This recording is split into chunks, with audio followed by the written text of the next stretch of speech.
These are the medals I had before my class 10th. I was the second district topper in ICSE class 10 board exam. 10th class के बाद आता है सबकी life का dark era, Covid era. At schools and colleges everything closed, offline coaching सब बंद हो गई थी. ऐसा डिसाइड किया था कि मैं खुद से ही पढ़ूंगी यूट्यूब वगैरह के थ्रू, और मैंने LNDLP ले लिया था जिसमें टेस्ट और मॉड्यूल दोनों चीज़ें थी.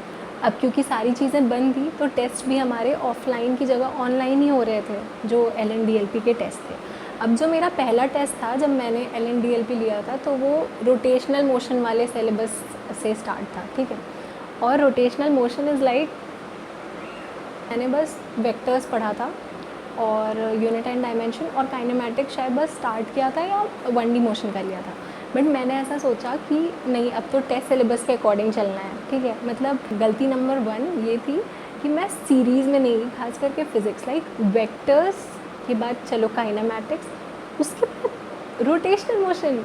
लाइक प्लीज़ ये गलती मत करना, सीरीज़ में चलना है. Specially if you are starting class 11 तो सीरीज़ में चलना बहुत ज़्यादा इम्पॉर्टेंट है फिज़िक्स के लिए, क्योंकि से ही कॉन्सेप्ट बनते हैं दिमाग में. मतलब मैंने कोशिश किया कि रोटेशनल मोशन से अब पढ़ाई करते हैं, ठीक है. तो समझ आ गया कुछ टाइम में कि बहुत गलत डिसीजन है ये. तो फिर मैंने ऐसा सोचा कि अब जो टेस्ट हो रहे हैं, वैसे भी वो ऑनलाइन टेस्ट ही हो रहे थे LN के ना उस टाइम पे. तो फिर मैंने सोचा कि टेस्ट को रख लेती हूँ, बाद में दे दूँगी, और अभी सीरीज़ में ही पढ़ना स्टार्ट करते हैं. इन द मीन टाइम मेरा एडमिशन हो गया था CHS में. CHS की भी क्लासेस ऑनलाइन चल रही हैं, ठीक है. अब तुम सोचो, मेरा खुद का सिलेबस अलग चल रहा है, मेरे स्कूल का सिलेबस अलग चल रहा है, और मैंने जो टेस्ट सीरीज़ ली है LN की उसका भी सिलेबस अलग चल रहा है, और क्लासेस हमारी ऑनलाइन चल रही हैं. अलग अलग सिलेबस, मिस मैनेजमेंट इसी में चला गया. फेब्रवरी में हमारी क्लासेस ऑनलाइन से ऑफलाइन शिफ्ट हो गई थी. तो अब for the first time I was going in another city living alone. यहाँ पे क्या हुआ कि हॉस्टल हमने देखा, क्योंकि जो CHS है वो लड़कियों के लिए खुद का हॉस्टल नहीं देता है, तो मुझे बाहर ही हॉस्टल लेना था. अब वो जो हॉस्टल था उसमें ऐसा नहीं था कि वो मेरे क्लास के बच्चे सिर्फ रहेंगे या फिर मेरे स्कूल के, मतलब उसमें और भी कोर्सेज़ के अलग अलग एज ग्रुप के लोग रह रहे थे, ठीक है. 11th के एग्ज़ाम्स के लिए पढ़ना था, क्योंकि 11th में इतना मतलब without any like proper series के चलते मतलब सिलेबस तो अच्छे से हो नहीं रखा था, मतलब बहुत बेकार हो गया था क्लास 11th. कॉन्सेप्ट वगैरह तो अच्छे से नहीं बने थे, बट किसी तरह बस क्लास 11th अपना दिया एग्ज़ाम्स, और एग्ज़ाम्स हो गए ठीक ठाक. फिर उसके बाद मैं घर आ गई थी, और घर के बाद जब मैं वापस गई तो मैंने सोचा कि नहीं, अब तो क्लास 12th अच्छे से करना है. ऑलमोस्ट अप्रैल थी, तो फिर से लेकिन ये हुआ कि स्कूल्स फिर से बंद होने लगे, क्योंकि फिर से लॉकडाउन लग गया था. तो वहाँ पे मैंने तो पहले सोचा कि थोड़े टाइम और रह लेते हैं हॉस्टल में, क्योंकि पढ़ाई अच्छी हो रही थी उस टाइम पे. मतलब मैंने लक्ष्य बैच भी ले लिया था और अच्छे से हो रही थी उस टाइम पढ़ाई, ठीक है. बट देन लॉकडाउन लग गया फिर से, और मेरी तबीयत भी ख़राब हो गई थी, तो फिर घर जाना पड़ा, ठीक है. अब ऑलमोस्ट जून एंड तक मैं घर पे थी, और मुझे मतलब जितनी अच्छी उस टाइम हॉस्टल में हो रही थी पढ़ाई, उतनी अच्छी घर पे नहीं हो रही थी. तो मुझे ऐसा लगा कि घर पे अच्छे से पढ़ाई नहीं हो रही है, तो अब हॉस्टल जाना चाहिए, जबकि स्कूल्स हमारे बंद हैं. बट आई थॉट कि हॉस्टल में ज़्यादा अच्छी पढ़ाई होगी, ठीक है. फिर मैं आई हॉस्टल, और मैंने सिंगल सीटर लिया. सेम गोल्स वाले लोग तो नहीं मिल रहे थे, तो मुझे लगा सिंगल सीटर में अच्छा रहेगा. अब मैंने जो सिंगल सीटर लिया वो बहुत बेकार डिसीजन हो गया मेरे लिए, क्योंकि मतलब कहीं जाना नहीं है बाहर, स्कूल्स को मतलब कोचिंग तो कोई मैंने लिया भी नहीं था ऑफलाइन, बट सब चीज़ बंद है, ठीक है. और मैं तुम्हें बता दूं कि जितने LNDLP के टेस्ट हो गए थे ना, पहले तो मैंने सीरीज़ के चलते उसको बेकार किया कि बाद में देंगे बाद में देंगे, और वो बाद में देंगे वाला टाइम 11th का में तो आया नहीं.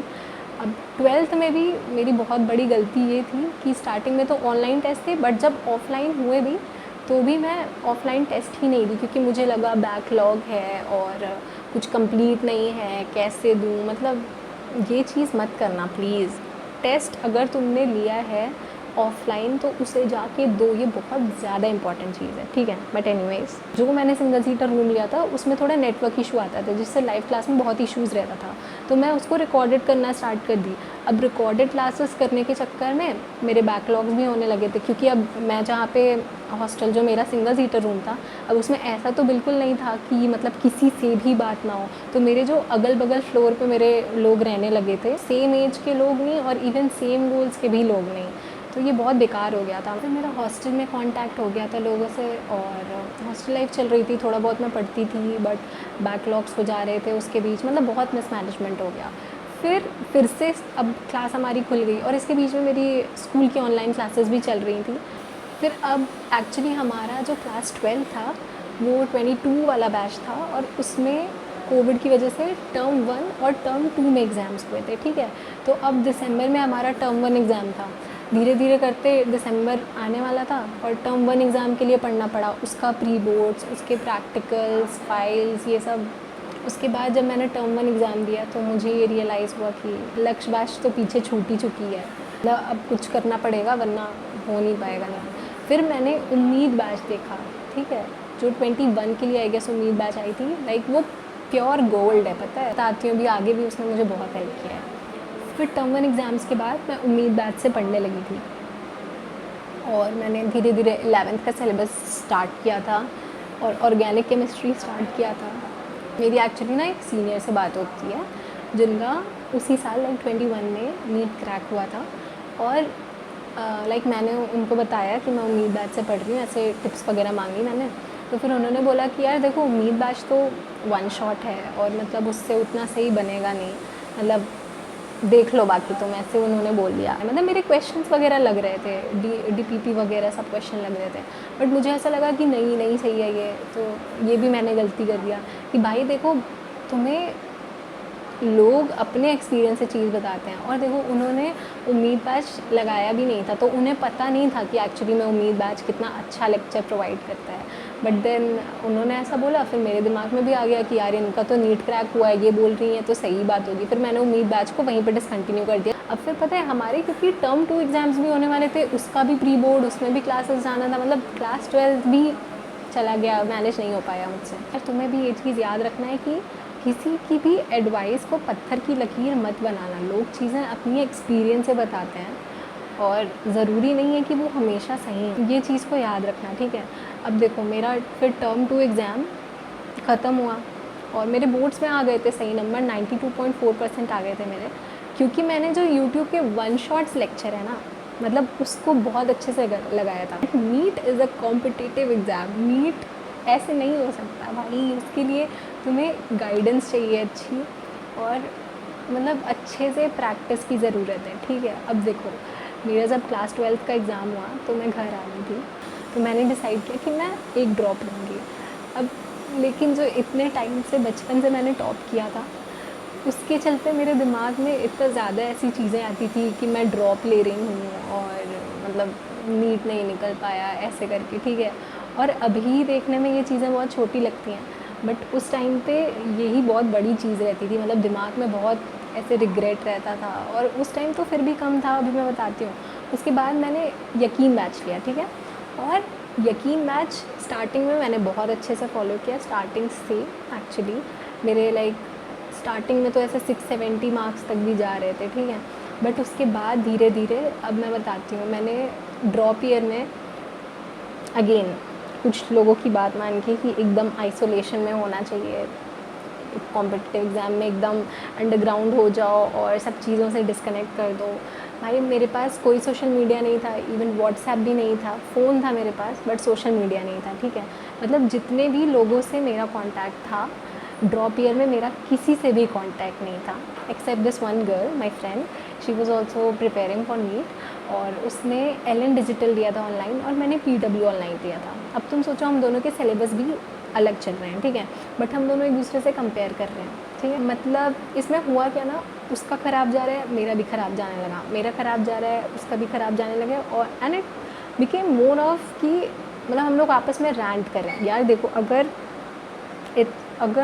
तुम किसी के साथ प्रिपेयर कर रहे हो, प्लीज़ मेरी वाली गलती मत करना कि मतलब तुम लोग ख़राब चीज़ों को ज़्यादा एम्फेसाइज़ कर रहे हो कि यार मेरे तो आज ये नहीं हो पाया, मतलब यार ये भी नहीं हो पाया, मैं पढ़ नहीं रही हूँ, मैं तो फ़ोन ही चलाती रह गई। यार अगर कोई सामने वाला ऐसी हरकत भी कर रहा है ना तो उसको बोल दो कि भाई मतलब क्या कर रहा है, क्या बात करती है, हम लोग पढ़ने के लिए आए हैं ना। तो मतलब स्टार्टिंग में मेरा अच्छा था बट बाद में जाके मेरे बैकलॉग्स हो गए उसमें भी। और क्योंकि बीच में मतलब पता है क्योंकि सारी चीज़ों से रेस्ट्रिक्ट कर दिया था ना, कभी कभी ऐसा होता है अगर बहुत ज़्यादा रेस्ट्रिक्ट कर देते हैं और फिर जब एक वो पॉइंट मिलता है ना कि जहाँ पे हल्का सा रेस्ट्रिक्शन कम हो सकता है, वो जो वर्ड मिलता है, फिर वहाँ पे जाके ना वो चीज़ें बहुत ज़्यादा एक्सपैंड करके एक्सप्रेस होती हैं अपने आप में। जैसे कि मैंने हर चीज़ से अपने आप को रेस्ट्रिक्ट कर दिया था, कोई फ्रेंड नहीं कोई है, फिर लाइक अंदर से मन भी कर रहा है पर हम खुद को रेस्ट्रिक्ट भी कर रहे हैं, तो मतलब ये बहुत गलत चीज़ हो गई थी। तो लाइक मेरी फ्रेंड को नेटफ्लिक्स मिला किसी से, ठीक है, फिर उसके बाद कुछ टाइम तो ऐसा भी हुआ था कि हम दोनों लोग नेटफ्लिक्स देख रहे हैं और मतलब बोल रहे हैं आपस में कि अरे यार बैकलॉग हो रहा है, ये मतलब वही मैं बता रही हूँ ना कि ये बहुत ख़राब चीज़ हो गई थी। खैर ये चीज़ कंटिन्यू हुई कुछ टाइम के लिए बट देन उसके बाद ये रियलाइज़ हो गया कि भाई बहुत गलत चीज़ हो गया है। मैंने सोचा यकीन बैच से तो अब नहीं हो पाएगा, मतलब बहुत ज़्यादा ही बैकलॉग हो गया है इसमें, तो ये तो कवर नहीं हो सकता है। मतलब क्योंकि मेरे इतने सारे बैकलॉग्स हो गए थे और बैकलॉग्स के साथ साथ बहुत सारे रिग्रेट भी आ गए थे कि मैंने सेम चीज़ लाइक सेम टाइप ऑफ चीज़ पिछले साल हुई थी और इस बार फिर से वही रिपीट कर गई कि मतलब मैंने लक्ष्य बैच लिया था, मैं उसे नहीं फॉलो कर पाई, बैकलॉग हो गए, और फिर इस साल यकीन बैच लिया, वो भी नहीं हो पाई फॉलो। मतलब ये क्या चल रहा है भाई, ये रिपीट करते रहना है क्या बस? तो फिर मतलब बहुत रिग्रेट आ गया और फिर वही वाली चीज़ की यार मैं तो टॉपर हूँ फिर भी नहीं हो पाया, ये वाली चीज़, मतलब ये चीज़ का रिग्रेट, मतलब I don't know if like anyone is relating with this and if you are relating please भाई समझो कि नहीं, ये चीज़ को अपने ऊपर नहीं हावी देना है। उसके बाद मेरे दिमाग में ऐसे इमेजिनरी क्वेश्चंस आने लगते थे कि यार मेरा नहीं होगा तो ये क्या सोचेंगे, घर के अगल बगल वाले क्या सोचेंगे, किसका तो नहीं निकला, फेलियर टैग लग जाएगा मेरे ऊपर। मतलब यार देखो, अगर अभी भी तुम्हारे मन देखो अभी ऑब्वियसली नीट 2025 हुआ है और तुम्हारे मन में अगर ऐसी चीज़ें आ रही हैं ना, ओवरथिंक कर रहे हो तुम, तो प्लीज़ ये चीज़ समझना कि ये इस टाइम की बात है बस, ठीक है। और ये सारे क्वेश्चन ना दिमाग तुम्हारे साथ खेल खेल रहा है और तुम्हें पता नहीं है कि मेंटल हेल्थ ख़राब हो जाती है ना तो कितनी ज़्यादा दिक्कत आती है। लाइक मेरे जो लास्ट के 2 मंथ थे नीट 23 के पहले, लास्ट 2 मंथ्स इतने ज़्यादा इंपॉर्टेंट होते हैं ना, मतलब I can not emphasize enough कि लास्ट के 2 महीने कितने ज़्यादा इंपॉर्टेंट होते हैं, क्योंकि मेरा तो मतलब गेम बिगाड़ा भी उसी ने है और अच्छा भी उसी ने किया। 23 में मेरी मेंटल हेल्थ इतनी ख़राब हो गई थी लास्ट के 2 महीने में कि जिस टाइम मेरे को सबसे ज़्यादा पढ़ना चाहिए उस टाइम पे ही मैं सबसे कम पढ़ी। उस टाइम पे मैंने सबसे ज़्यादा ओवर थिंकिंग किया, रोते रोते सांस फूलने लगती थी, पैनिक अटैक्स आने लगते थे। लाइक मेरे पापा मुझे चुप कराते थे, समझाते थे इतना, बट समझ भी नहीं आती थी बात। हुआ ये कि नीट 2023 आया और मुझे सबसे ज़्यादा जब पढ़ना चाहिए था तो ऐसा हुआ कि मैं बायो तक पढ़ के पूरा नहीं गई थी, मतलब बायो भी नहीं पढ़ा पूरा, और मेरे मार्क्स आए सिर्फ 477। लाइक मेरे मार्क्स ड्रॉप लेने से पहले आए 440 और एक साल पूरा कंप्लीट ड्रॉप लेने पे आए 477, लाइक 37 मार्क्स बस। इतना इतना ही मैंने मेहनत किया, मतलब एक साल से 37 मार्क्स बढ़ते हैं बस। मतलब बहुत ज़्यादा बेकार लगा, बहुत ज़्यादा।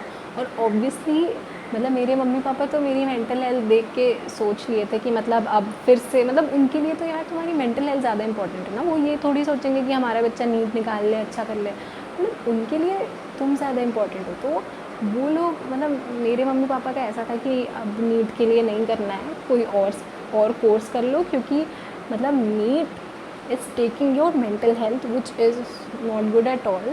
तो फिर उसके बाद मैंने और भी एग्ज़ाम्स भरे थे। आइज़र का मैंने पेपर भरा था, IAT करके होता है, और नाइज़र का पेपर नेस्ट करके होता है, ठीक है। तो अब आइज़र, और मेरा ऐसा था कि मैं ये ले लूँगी, मतलब मैं जब एग्ज़ाम्स मेरा नीट का पेपर हुआ तो I was in that moving on phase कि मेरा अब नीट से मूव ऑन हो रहा है, क्योंकि मतलब एक साल मैंने कंप्लीट दिया और क्योंकि मेरे सिर्फ 37 मार्क्स बढ़े हैं, तो आई डोंट नो कि अगर मैं और एक कंप्लीट ड्रॉप लेती हूँ तो मेरे कितने नंबर बढ़ेंगे। तो मेरा आइज़र में भी मेरी रैंक आ गई 5048 ऐसे करके कुछ आई थी, ठीक है, और शायद कट ऑफ 4800 ऐसे वगैरह कुछ गया था, मेरे को एग्जैक्टली याद नहीं है क्योंकि 2 साल पहले की बात है। तो मतलब मेरा बहुत स्लाइटली रह गया। अगर मेरे पास EWS भी होता या फिर OBC कैटेगरी तो मेरा हो जाता, बट जनरल कैटेगरी तो नहीं हुआ मेरा। फिर उसके बाद नेस्ट का पेपर, ठीक है, इसमें भी मेरे अच्छे खासे चांसेस। मेरी आई थी ऑल इंडिया रैंक 828 या 836, लाइक ऐसी कुछ आई थी, मेरे को एग्जैक्टली नहीं याद है, बट ऐसी आई थी।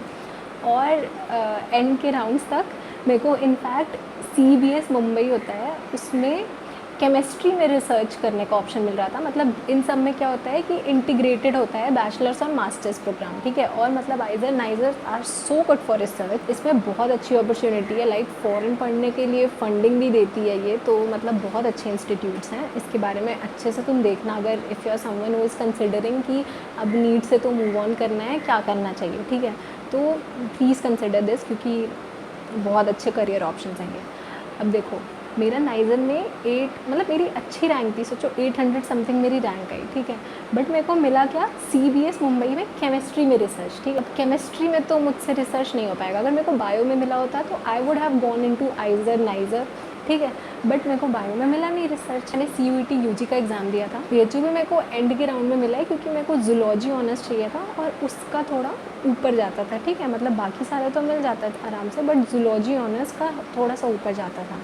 अब मेरे को जब BHU मिला तो मैंने ऐसा सोचा कि मैं पार्शियल ड्रॉप कर सकती हूँ, मतलब क्योंकि मैं वाराणसी पहले रह चुकी हूँ, तो मेरे को वाराणसी ऐसा एक्सप्लोर करने वाला कि शहर कैसा है देखूँ, वो फैसिनेशन नहीं होगा। अगर मैं DU लेती तो मुझे दिल्ली का रहता वो चीज़, बट मुझे वाराणसी का इस वजह से नहीं था क्योंकि मेरी स्कूलिंग हो गई थी वाराणसी से 2 साल, मतलब 1 साल बोल सकते हैं। मैंने BHU ज्वाइन किया और मैंने LNDLP लिया, तो मेरे एडमिशन तक BHU के एक टेस्ट हो गया था, LNDLP का लीडर टेस्ट सीरीज़ मैंने लिया था।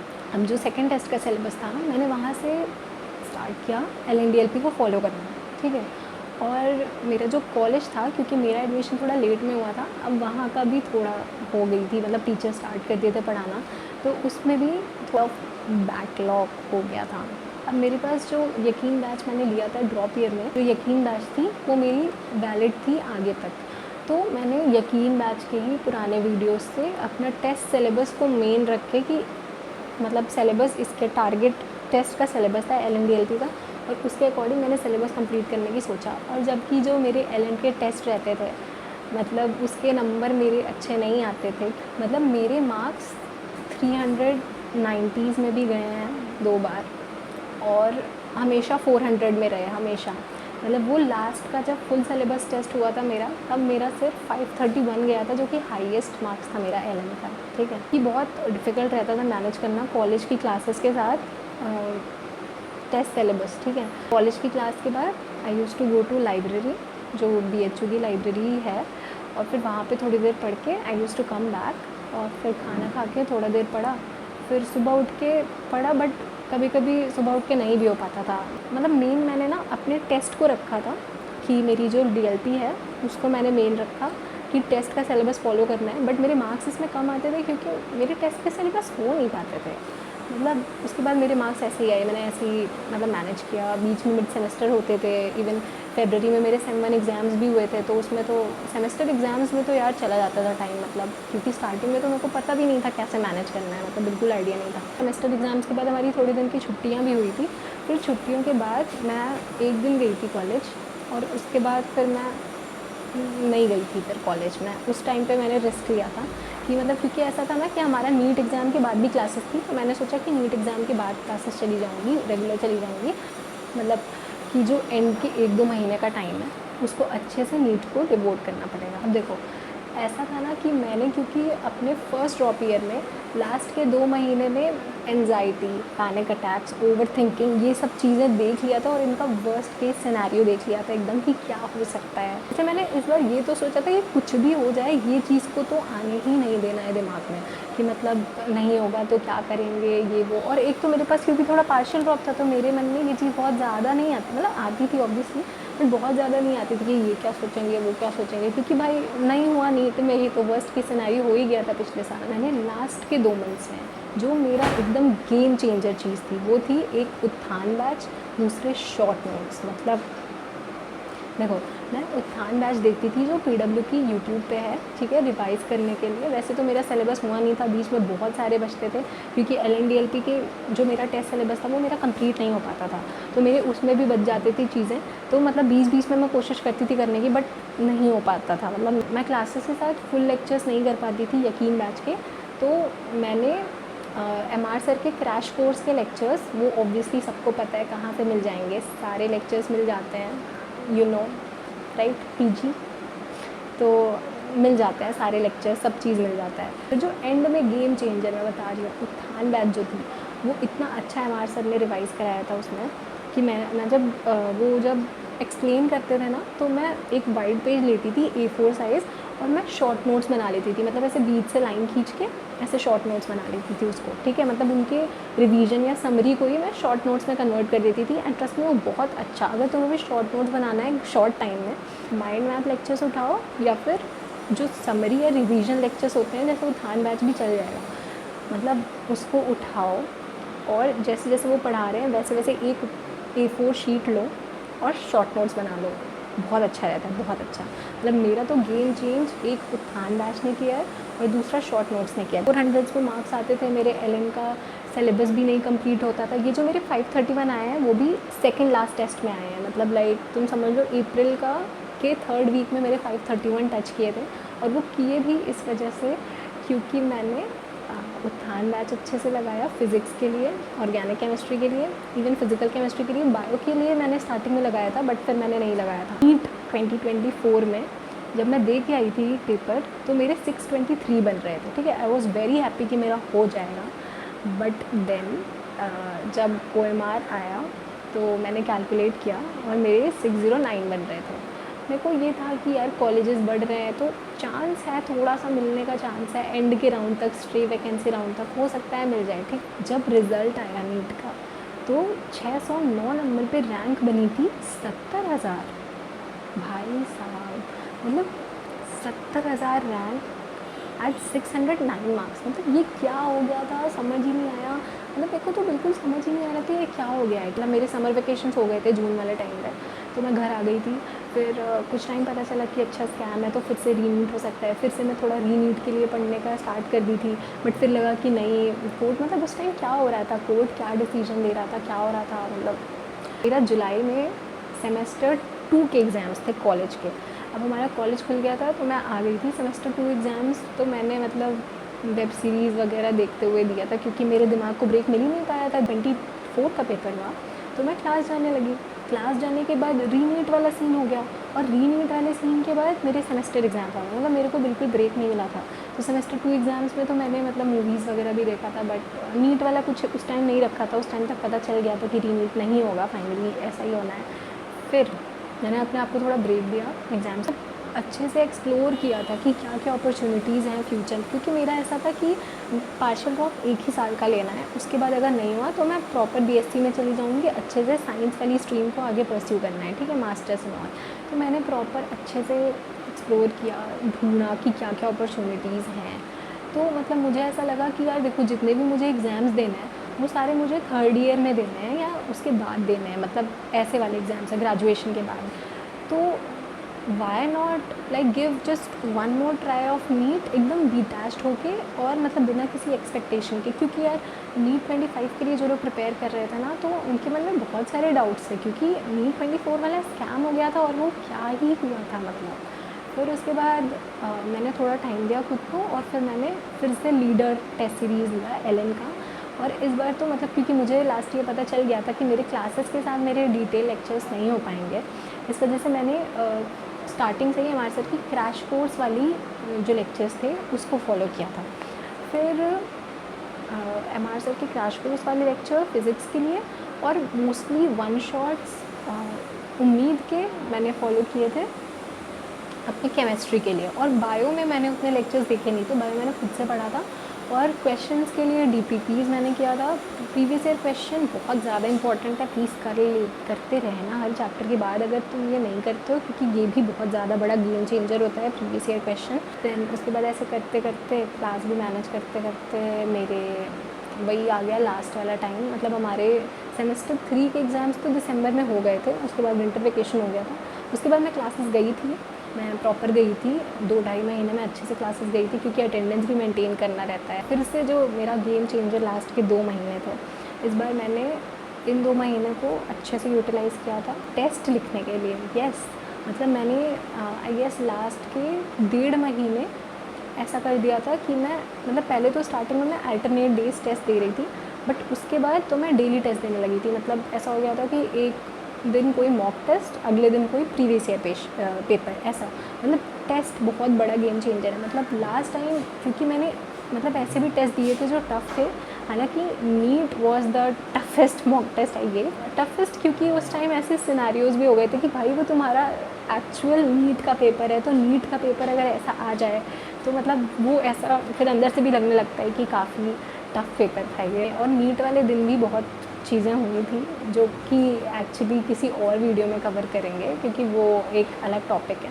पूरी प्रिपरेशन जर्नी एक तरफ और लास्ट के 2-3 महीने एक तरफ, मतलब एकदम गेम चेंजर। क्योंकि मेरा फर्स्ट ड्रॉप में ऐसा हो गया था कि मैंने देख लिया था कि लास्ट के 2 महीने जिसमें मुझे सबसे ज़्यादा पढ़ना चाहिए था उसमें ही मैंने बहुत कम पढ़ा, मतलब सबसे कम पढ़ा। मतलब ऐसा नहीं था कि मेरी फ़र्स्ट ड्रॉप में सिचुएशन बहुत ज़्यादा बेकार थी, ठीक है, बट भाई मेरे जो एंड टाइम पे दिमाग का खेल है, सब दिमाग का खेल, ठीक है।